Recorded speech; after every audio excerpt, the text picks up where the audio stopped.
here we have only shadow. We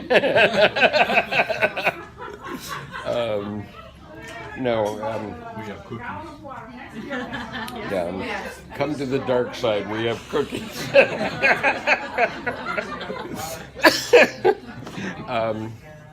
No, actually, we're in the process of demystifying religion. Or not demystifying, but we're in the process of talking about what Dr. Jung was saying about religion. Okay, and the theologians didn't like it very much when he wrote his book, Answer to Job. And so it was actually December 6th of last year that we first talked about Answer to Job. I ran across this video this evening, and I said we can probably handle about a page a week. And so we actually started talking about it in February. We took 3 months off from June until 2 weeks ago, but we are halfway through.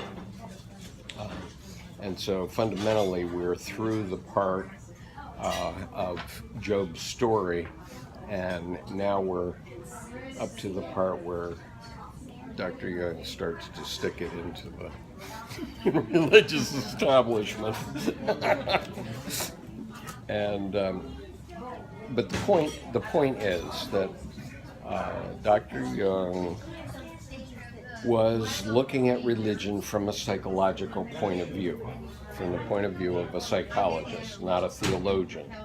And so, for example, he went through a few equivalencies.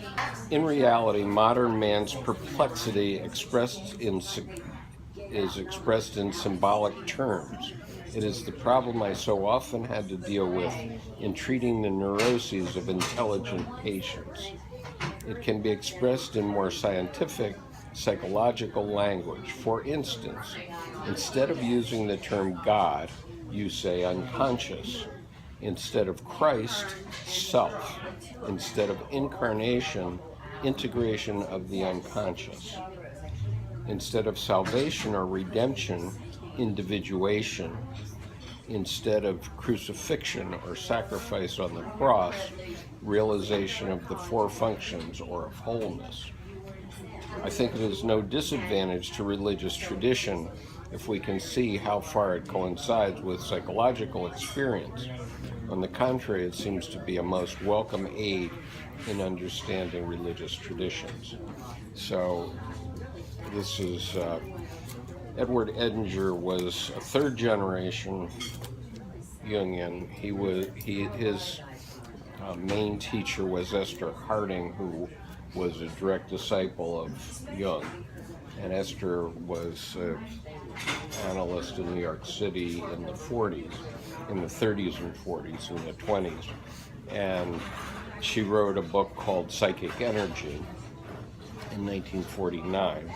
Edinger became her student, and ultimately she and Edinger founded the C.G. Jung Foundation in New York City and the C.G. Jung Institute in New York City, and began to teach Jungian psychology and certified Jungian analyst in New York. Edinger then moved to LA, and he was in LA for about the last 20 years of his life, and he started to give lectures on what Dr. Jung was really saying. Okay, and so the first one that's of significance is this book, Transformation of the God Image, which is 10 lectures explaining Answer to Job. Okay, so we have Answer to Job, and then we have the cheat sheet to Answer to Job, which is Edinger's lectures. And then there are also companion volumes to some other main Jungian books. Aeon is Jung's book, and the Aeon Lectures is Edinger's book. I hope to get to this in the spring. About 75 of the videos are me reading Answer to Job paragraph by paragraph. Now, I really got into this on Sunday. I read 14 pages from